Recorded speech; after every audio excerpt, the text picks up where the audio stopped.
Hello and welcome to my channel. तो देखो, ये हमारा computer network and network security का चैप्टर 1.11 है। इसमें हम लोग सब आईएसओ ओएसआई मॉडल के बारे में पढ़ने वाले हैं। और सबसे पहले तो इसका पूरा नाम हम देख लेंगे। आईएसओ हमारा रिप्रेजेंट करता है इंटरनेशनल स्टैंडर्ड ऑर्गेनाइजेशन को, और ओएसआई जो है हमारा, ये ओपन सिस्टम इंटरकनेक्शन को रिप्रेजेंट करता है। इसमें टोटल आईएसओ ने किया ना, आईएसओ ने जो ओएसआई मॉडल बनाया, इसमें कोई भी कम्युनिकेशन जो होता है उसको टोटल 7 लेयर्स में बांटा। ये 7 लेयर्स में इन्होंने बांटा, और 7 लेयर्स में तुम्हारा क्या क्या आ गया। एक हो गया application, presentation, session, transport, network, data link और फिजिकल। ये हमारे सातों लेयर होते हैं। आज के इस लेक्चर में हम लोग सब देखने वाले हैं फर्स्ट 3 जो लेयर है हमारे, एप्लीकेशन लेयर, प्रेजेंटेशन लेयर और सेशन लेयर के बारे में। एंड देन आफ्टर हम नेक्स्ट लेक्चर में हम देखेंगे ट्रांसपोर्ट, नेटवर्क, डेटा लिंक और फिजिकल लेयर के बारे में। तो सबसे पहले आज का हम लोग देखेंगे एप्लीकेशन लेयर, फिजिकल लेयर और सेशन लेयर। सिंस देखो, ये तीनों ना इम्पॉर्टेंट है और यूजर से काफ़ी ये लेयर्स ना यूजर इंटरेक्शन से काफ़ी नज़दीक रहते हैं, देखते हैं। लेकिन उनके पहले उसके पहले जो भी हमारे इस चैनल पे भी नए हैं उनको मैं ये बता दूं कि ये मेरा कंप्यूटर नेटवर्क और नेटवर्क सिक्योरिटी का लेक्चर 1.11 है। ये हमारा जो कोर्स होने वाला है, ये कोर्स किसी एक मॉड्यूल को लेके नहीं चल रहा है। इसमें हम लोग सीसीएनए पढ़ रहे हैं, सीसीएनपी पढ़ रहे हैं, सीसीआई के बारे में पढ़ रहे हैं। देन आफ्टर हम वॉइस में भी थोड़ा सा देखेंगे, वॉइस और सिक्योरिटी के बारे में भी देखेंगे। हम लोग राउटिंग, स्विचिंग, राउटर्स के बारे में पढ़ेंगे, स्विचेस के बारे में पढ़ेंगे, फायरवॉल्स, ये मतलब कि हार्डवेयर्स के बारे में, इनके हार्डवेयर्स कैसे होते हैं हम उनके बारे में जानेंगे। देन आफ्टर फिर हम प्रोग्रामिंग पे आ जाएंगे। प्रोग्रामिंग में हम सी और पाइथन के बारे में देखेंगे, और सर्वर्स में हम विंडोज और लिनक्स सर्वर के बारे में देखेंगे। ये सारा काम जो हम करने वाले हैं, ये हम करने वाले हैं काले लिनक्स में, क्योंकि देखो अल्टीमेटली ये कोर्स मूव कर जाएगा हमारा ना साइबर सिक्योरिटी की ओर। और तुमको पता है साइबर सिक्योरिटी में काले लिनक्स का कितना बड़ा रोल रहता है। तो हम पूरा का पूरा ये सब जितने भी प्रैक्टिकल्स वगैरह हैं हम धीरे धीरे करके मूव करेंगे, ऐसा नहीं, कोई हड़बड़ी नहीं है। विद इन वीक और 10 डेज में हम मूव कर लेंगे काले लिनक्स के ऊपर। तो काले लिनक्स के ऊपर ही हमारा नेक्स्ट चैप्टर्स इसमें रहेगा।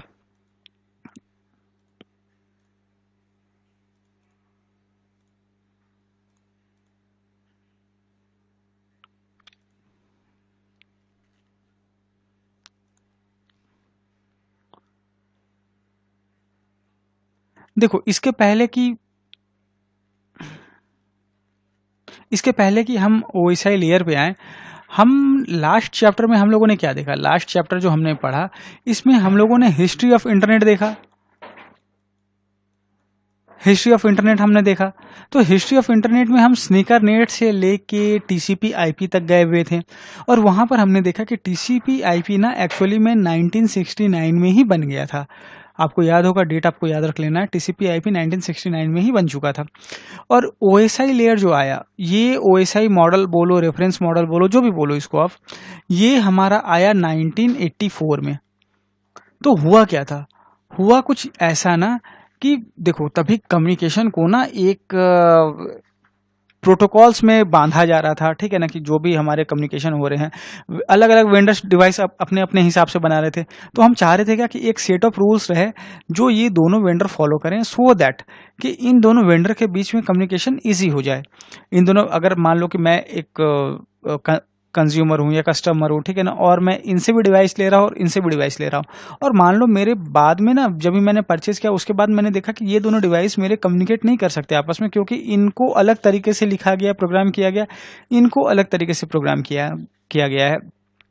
तो उससे होगा क्या कि ओवरऑल मैं एज ए कंज्यूमर, अगर मेरी कोई ऐसी फैसिलिटी है जहाँ पर इन दोनों का कम्युनिकेट करना ईजी हो जाता है, तो मुझे काफ़ी परेशानी होगी। तो मैं क्या करूंगा ना, मैं इन दोनों को फोर्स करूंगा कि आप एक कॉमन सेट ऑफ रूल्स को फॉलो करो, ठीक है ना। आपको पता होगा उस कॉमन सेट ऑफ रूल्स जो हम यहाँ पर बोल रहे हैं, इनको प्रोटोकॉल्स बोला जाता था। तो आप एक प्रोटोकॉल को फॉलो करो सो दैट कि ये दोनों डिवाइस आपस में कम्युनिकेट कर पाए। टीसीपी आईपी ने एक मॉडल दिया, एक रेफरेंस मॉडल जरूर दिया, बट देखो, सिंस टीसीपी आईपी ना, ये एक गवर्नमेंट या एजेंसी के द्वारा बनाई गई थी, जिसको कोई अंतर्राष्ट्रीय मान्यता नहीं मिली हुई थी। तो ऐसा कोई ऑर्गेनाइजेशन यहाँ पर होना चाहिए था ना, जिसको सभी से अंतर्राष्ट्रीय मान्यता मिले। तो वो ऑर्गेनाइजेशन था आईएसओ। तो सिस्टम्स के बीच इंटर ऑपरेटिबिलिटी को सुनिश्चित करने के लिए आईएसओ ने डिसाइड किया कि ये अपना एक मॉडल लेके आएंगे, ये अपना एक रेफरेंस मॉडल लेके आएंगे, सो दैट कि जो भी मेरे सर्विस प्रोवाइडर हैं या जो भी मेरे वेंडर्स हैं जो कि हार्डवेयर्स बना रहे हैं या जो सॉफ्टवेयर्स बना रहे हैं, उनके पास एक स्टैंडर्ड हो कि हमें ये हमें किस स्टैंडर्ड के आधार पर आखिर चीज़ों को बनाना है। अभी देखो आईएसओ, अगर आप सामान मार्केट में सामान भी लेने जाते हो, ठीक है ना, तो बहुत सारे सामान में देखोगे आईएसओ मार्किंग रहती है, राइट। आईएसओ मार्किंग आपने देखी होगी ना। तो इसका क्या मतलब होता है कि इसका मतलब है कि वो सामान आईएसओ ने जो स्टैंडर्ड तैयार करके दिया हुआ है, वो सामान उस स्टैंडर्ड के ऊपर बना हुआ है। ये आपको ध्यान में रखना है। और सिंस देखो आईएसओ ने स्टैंडर्ड अगर तैयार किया गया, तो हम क्या करते हैं ना, हम ट्रस्ट करते हैं उस स्टैंडर्ड पर। अगर मान लो कि कोई भी सामान आप मार्केट में लेने जा रहे हो, एक में आईएसओ की ब्रांडिंग है और दूसरे में आईएसओ की ब्रांडिंग नहीं है, तो हम क्या करते हैं, हम आईएसओ की जिसमें ब्रांडिंग है, मान लो इसमें मेरा आईएसओ का ब्रांडिंग है, तो हम ये सामान परचेज कर लेंगे, हम इसको परचेज नहीं करेंगे। यही होता है ना। तो अभी आईएसओ की अगर लेबल लगी हुई है तो लोग सामान को परचेज करना चाहते हैं, अगर लेबल नहीं लगी हुई है तो सामान परचेज करना नहीं चाहते हैं। तो सिंस देखो क्यों ऐसा क्यों है, क्योंकि आईएसओ को अंतर्राष्ट्रीय स्तर पर मान्यता मिली हुई है। इसका नाम भी अगर आप देखोगे तो इसका नाम है इंटरनेशनल स्टैंडर्ड ऑर्गेनाइजेशन। ये किसी एक देश की तो संपत्ति है नहीं, ठीक है, सभी देश ने मिलकर बनाया है इसको, सभी देश मिलकर इसको गवर्न कर रहे हैं। तो जाहिर सी बात है कि सब देश चाहेंगे कि ये स्टैंडर्ड फॉलो हो। तो आईएसओ ने एक कंप्यूटर इंटरऑपरेटिबिलिटी को सुनिश्चित करने के लिए कि मतलब कि दो डिवाइस में और जो कम्युनिकेशन होता है उसको सिक्योर मतलब कि सुनिश्चित करने के लिए इन्होंने जो मॉडल बनाया, उस मॉडल का नाम रखा गया ओएसआई। ओएसआई का पूरा नाम था ओपन सिस्टम इंटरकनेक्शन। ये नाम आपको याद रख लेना है, ओपन सिस्टम इंटरकनेक्शन। तो ओपन सिस्टम इंटरकनेक्शन किसने बनाया था, ये बनाया किसने, आईएसओ ने बनाया। अभी यहाँ पर एक चीज और ध्यान देना कि टीसीपी आईपी जो मॉडल हमारा आया, ये जो टीसीपी आईपी कम्युनिकेशन का मॉडल आया, ये आया हमारा 1969 में। और जो हमारा ओएसआई मॉडल आया, ओएसआई मॉडल आया 1984 में। ये डेट भी हमेशा याद रखना, क्योंकि शुरू में टीसीपी आईपी ही था और इनफैक्ट अभी भी टीसीपी आईपी है। ओएसआई को अभी एज ए रेफरेंस मॉडल माना जाता है। आप एज ए रेफरेंस मॉडल मानो या फिर एजुकेशन पर्पस वगैरह के लिए आप ओएसआई को यूज कर सकते हो।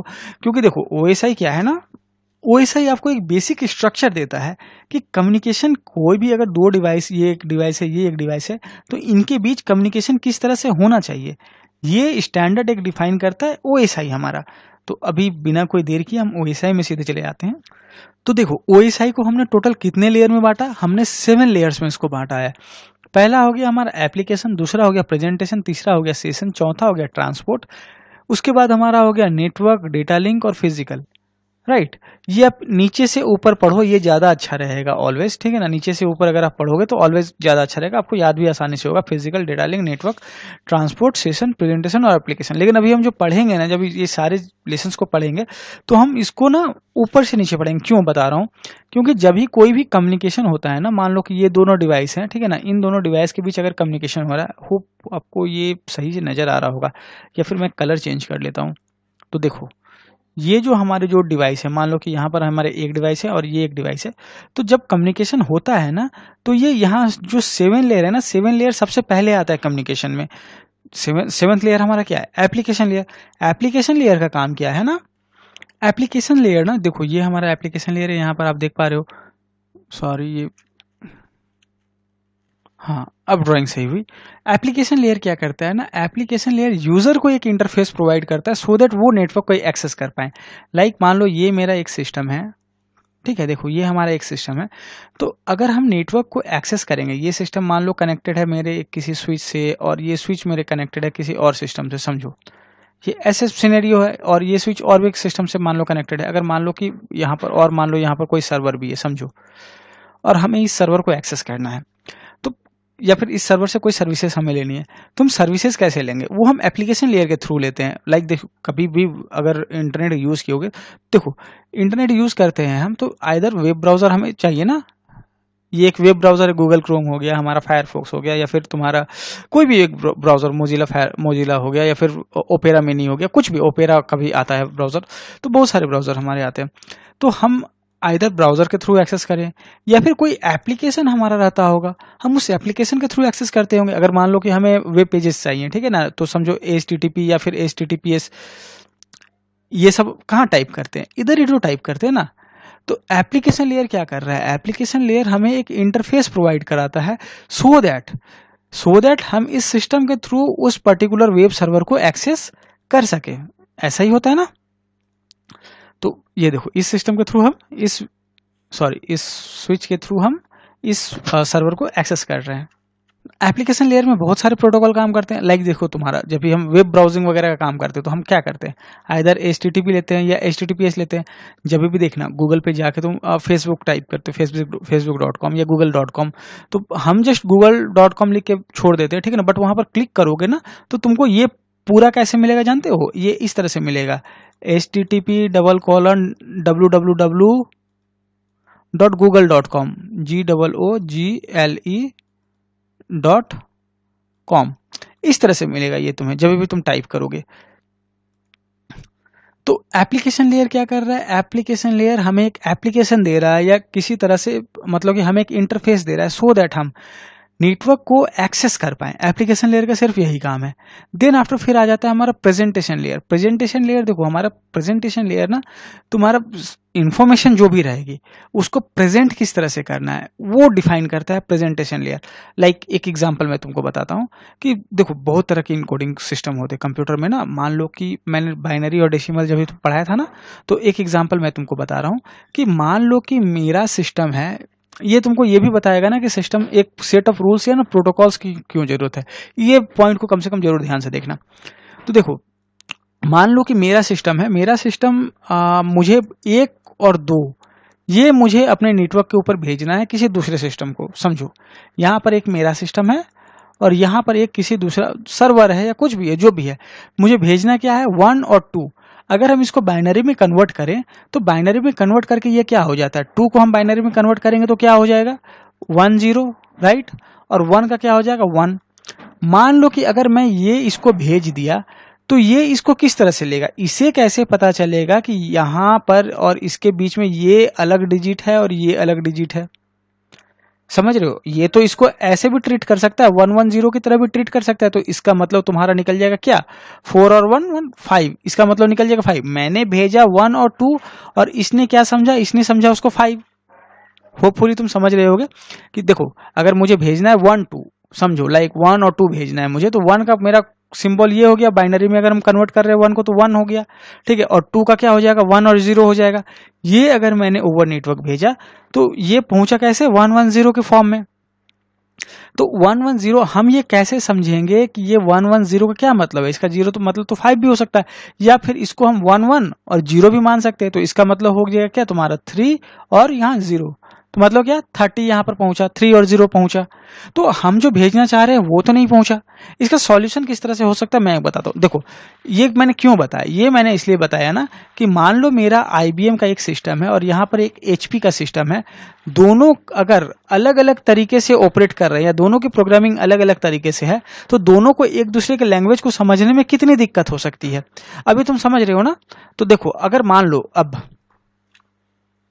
हम अगर एक ऐसा स्कीम कर दें, हम बोल दें कि नहीं भाई आप जो भेजोगे आप वो ऑक्टेट के फॉर्म में होना चाहिए, आपका बिट फुल हो या ना हो मुझे उससे मतलब नहीं, आप जो भी भेजोगे वो किसके फॉर्म में होना चाहिए, ऑक्टेट के फॉर्म में।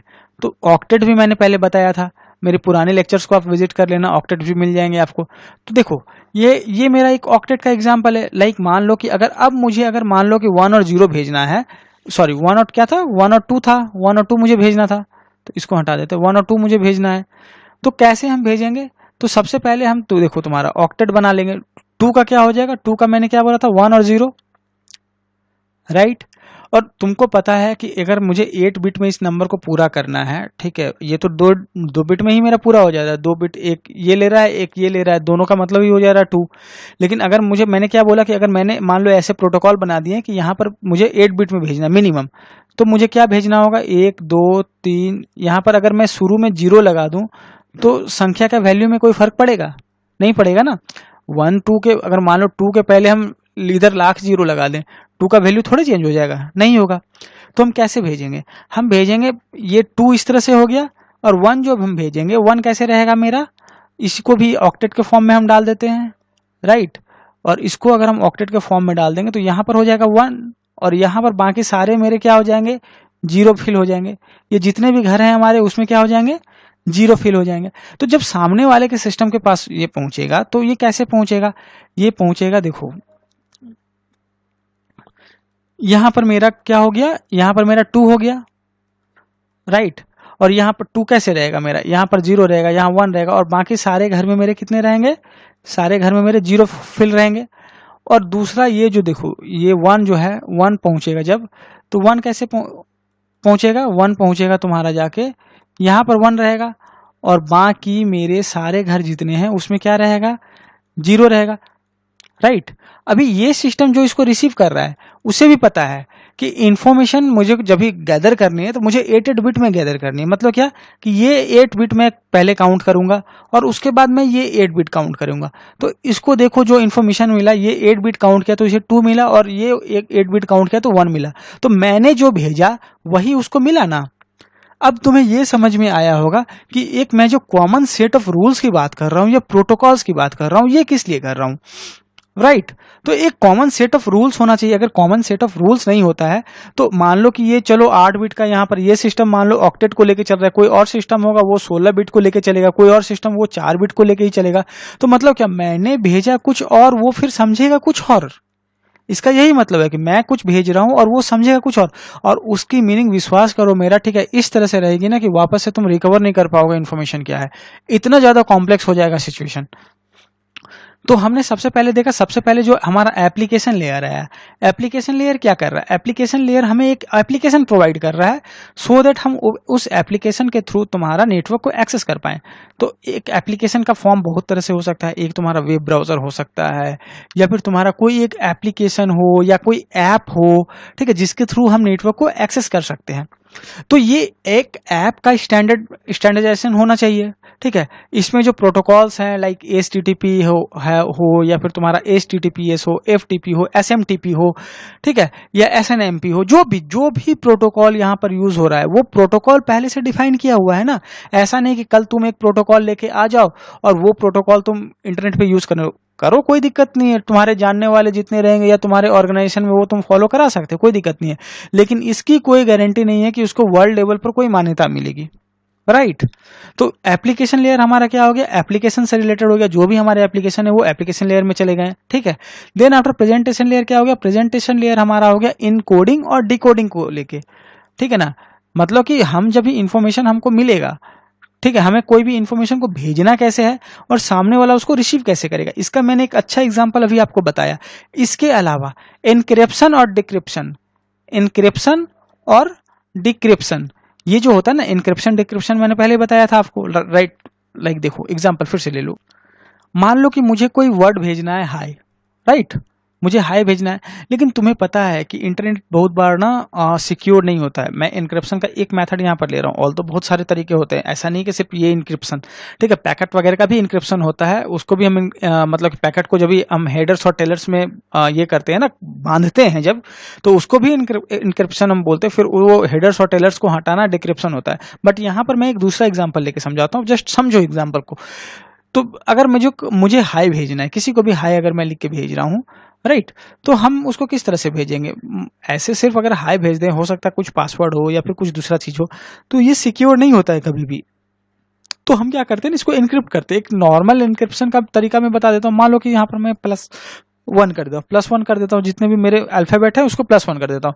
तो एच के जगह पर क्या हो जाएगा, हमारा आई हो जाएगा, और आई के जगह पर क्या हो जाएगा, जे हो जाएगा।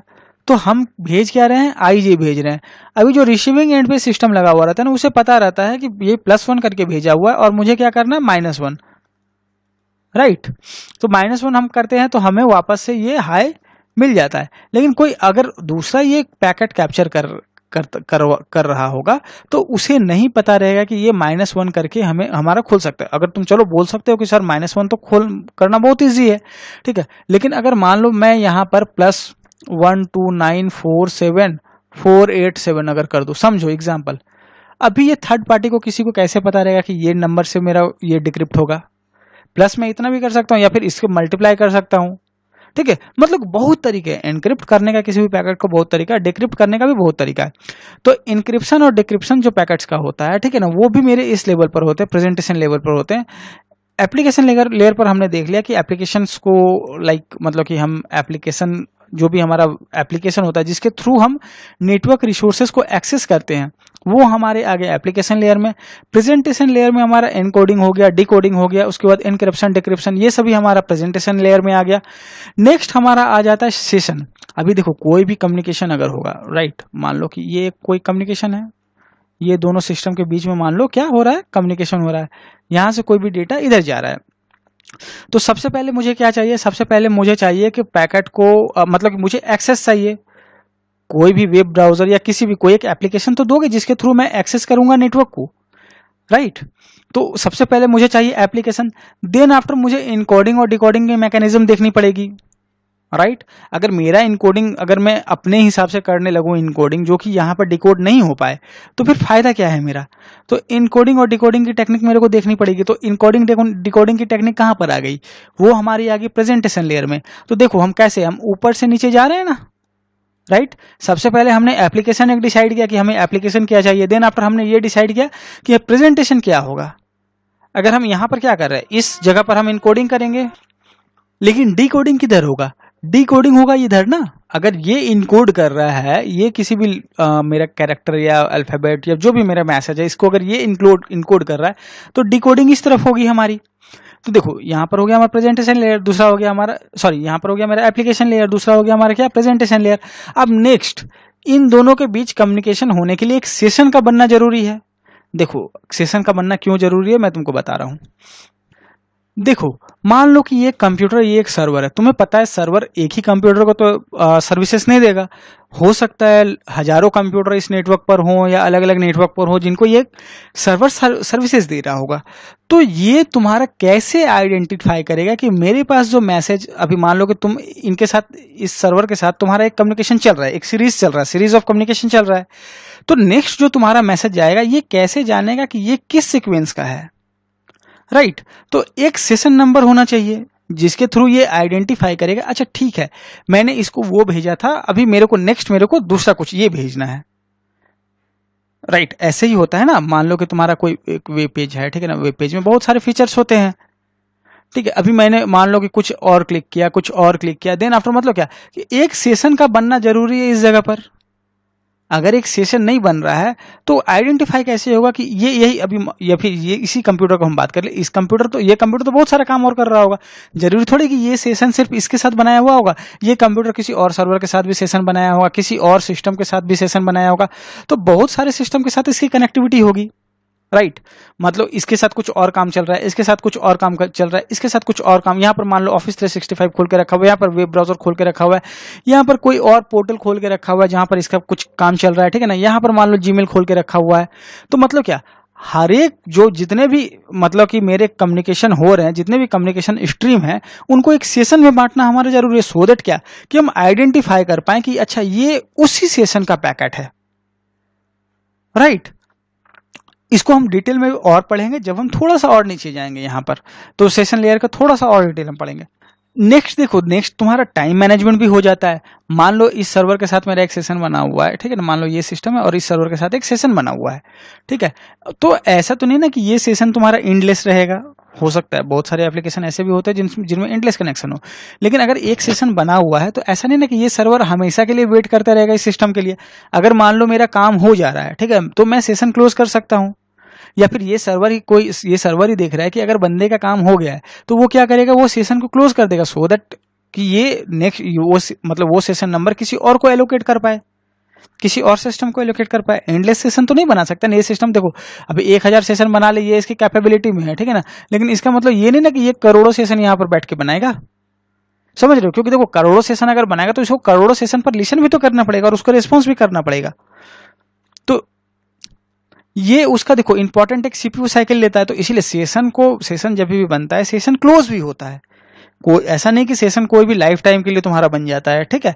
तो सेशन को क्लोज भी, अभी हम ही अगर मान लो किसी से बात करते हैं, मान लो कि मैं जा रहा हूँ रास्ते में, मेरे को कोई बंदा मिल जाता है, तो ऐसा नहीं ना कि मैं उससे एंडलेस बात कर रहा हूँ, ठीक है, 2 मिनट 4 मिनट 2 घंटे, वो बात करने के बाद मेरे को वो बात खत्म करना पड़ता है, हम फिर उसको बाय बोल के निकल जाते हैं ना, अच्छा ठीक है बाय, ठीक है। बाय का क्या मतलब हुआ, वो बाय का मतलब हो गया कि अब सेशन टर्मिनेट हुआ, ठीक है ना, अभी ये कंप्लीट हो गया, ठीक है ना, ये सेशन एक हमारा जो था ये कंप्लीट हो गया।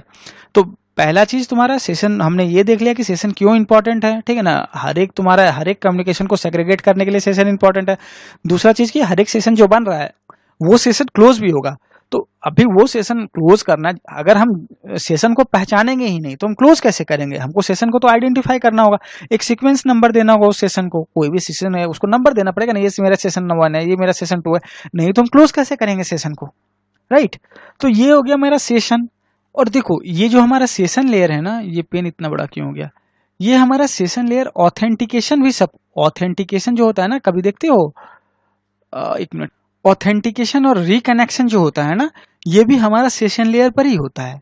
ये ध्यान में रखना। ऑथेंटिकेशन मतलब क्या, कहीं देखते हो ना पासवर्ड वगैरह डाल के लॉगिन करते हो, तो क्या ऑथेंटिकेशन होता है तब ना। पासवर्ड तुम लॉगिन करने के बाद सर्वर ऑथेंटिकेट करता है ना कि हाँ ये बंदा जेन्युइन है, ये बंदा वैलिड है, ठीक है। तो ये हमारा जो काम है ये हमारा हो गया कहाँ, सेशन लेयर पे। तो ऑथेंटिकेशन हमारा सेशन लेयर पे हो गया। देन आफ्टर सेशन रिकनेक्शन वगैरह हो गया। मान लो कोई सेशन किसी कारण से टेम्पोररी डिस्टर्ब हो गया था, ठीक है ना, तो उसका रिकनेक्शन अगर हुआ, ठीक है, तो वो भी सेशन लेयर का ही काम है। तो हमने अभी देख लिया क्या क्या, हमने देख लिया कि एप्लीकेशन लेयर मेरा क्या डिफाइन कर रहा है, कि जो एप्लीकेशन लेयर के जो एप्लीकेशंस होते हैं, एप्लीकेशंस जो भी होते हैं जिनके थ्रू हम नेटवर्क को एक्सेस करते हैं, वो सारे एप्लीकेशंस कैसे होंगे। प्रेजेंटेशन लेयर मेरा एनकोडिंग और डिकोडिंग से मतलब कि रिलेटेड हो गया। देन आफ्टर सेशन लेयर हमारा क्या हो गया, सेशन क्रिएशन, ठीक है ना, सेशन टर्मिनेशन, ये सभी चीजों से। इसके अलावा ऑथेंटिकेशन हो गया, सेशन रिकनेक्शन हो गया, ये सभी तुम्हारे सेशन लेयर में हमारे आ गए। तो देखो ये जितने भी नीचे के लेयर के जो जितने भी नीचे के लेयर्स है ना, ये अपने ऊपर के लेयर को सर्विसेज प्रोवाइड करते हैं, राइट। एप्लीकेशन लेयर किसको सर्विस प्रोवाइड करता है, एप्लीकेशन लेयर सर्विस प्रोवाइड करता है यूजर को। प्रेजेंटेशन लेयर किसको सर्विस प्रोवाइड करता है, एप्लीकेशन लेयर को। सेशन लेयर किसको सर्विस प्रोवाइड करेगा, एप्लीकेशन लेयर को और प्रेजेंटेशन लेयर को। उसी तरह से ये नीचे का सीरीज पूरा चलता जाएगा, राइट। ये नीचे का सीरीज इसी तरह से चलता जाएगा। ये नीचे का पूरा सीरीज हम कल देखेंगे, कल के लेक्चर में हम देखेंगे। बट अभी तुमको ये समझ में आया होगा कि एप्लीकेशन लेयर क्या है, प्रेजेंटेशन लेयर क्या है और सेशन लेयर क्या है। ध्यान में रखना कि एप्लीकेशन लेयर ही इकलौता ऐसा लेयर है जो कि ओएसआई के किसी और लेयर को सर्विस नहीं प्रोवाइड करता। ये सर्विस किसको प्रोवाइड करता है, ये सर्विस प्रोवाइड करता है यूजर को, ठीक है। जो यूजर सिस्टम पे बैठ के गूगल क्रोम पे टाइप कर रहा है ना, या फिर जो यूजर कोई किसी दूसरे एप्लीकेशन पे टाइप कर रहा है ना, वो उसे सर्विस प्रोवाइड करता है एप्लीकेशन लेयर। लेकिन रेस्ट जितने भी लेयर्स है ना, ये अपने ऊपर वाले लेयर को सर्विस प्रोवाइड करते हैं। इसीलिए इसको ना बोला जाता है सीईओ, ठीक है, क्योंकि ये देखो ये अपने नीचे किसी को सर्विस प्रोवाइड नहीं करता है, ठीक है ना, ये सर्विसेज लेता है सभी से, ठीक है, और ये सभी इसको सर्विसेज देते हैं, ये हायरार्की में सबसे ऊपर है। तो होप आपको मेरा आज का लेक्चर पूरी तरह से समझ में आया होगा। तो आपको मेरा आज का वीडियो कैसा लगा मुझे कमेंट सेक्शन पर जरूर बताएं, और अगर वीडियो अच्छा लगा तो प्लीज़ लाइक करें, शेयर करें, सब्सक्राइब करें। मेरे चैनल का नाम है गुरुकुल वेबिनार, और प्लीज़ मेरे चैनल को सब्सक्राइब जरूर कर दें इस तरह के और भी वीडियोस पाने के लिए। तो देखो मैं टेलीग्राम चैनल पर भी हूँ, ये मेरा टेलीग्राम चैनल का लिंक है, मेरे को आप टेलीग्राम चैनल पर जरूर सब्सक्राइब कर लें। इसके अलावा मैं फेसबुक, ट्विटर, लिंक्डइन, मैंने अपना व्हाट्सएप और ईमेल आईडी भी प्रोवाइड करके रखी हुई है कि अगर आपको मेरे लेक्चर में कोई प्रॉब्लम हो रही है, समझने में कोई परेशानी हो रही है, तो आप मुझे मैसेज कर सको और मैं आपको रिप्लाई जरूर से जरूर करूंगा। तो thank you, thanks a lot for watching the video. Stay safe, stay motivated.